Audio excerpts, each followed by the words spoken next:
या रब्बा रख तौहीद ते कायम मैनू, हर दम हक दी गल सुना उठां।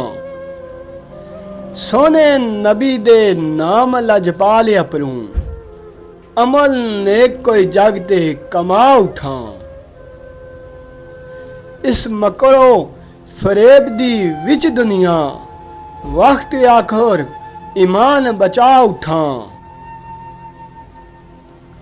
है ख्वाहिश के अनवर गौर विचूं, करदा मौला दी हमदो सना उठां।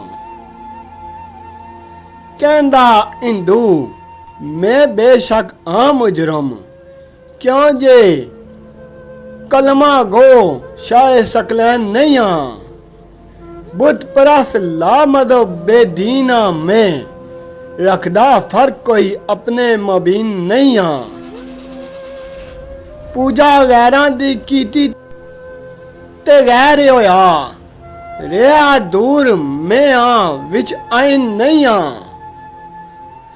अब्दुल फखर मैनू एको गल दा है, हिंदू हाँ पर कतले हुसैन नहीं आ।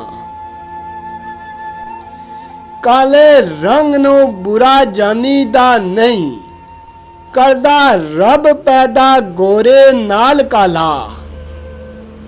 काला तिल लुटे दिल आशकां दा, सज्जे सुर्ख रुखसार बेमिसाल काला।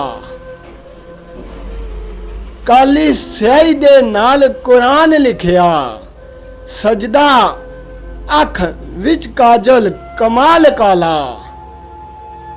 हाने काबे दा काला गुलाफ साइयां, सोने नबी दा आशक बिलाल काला।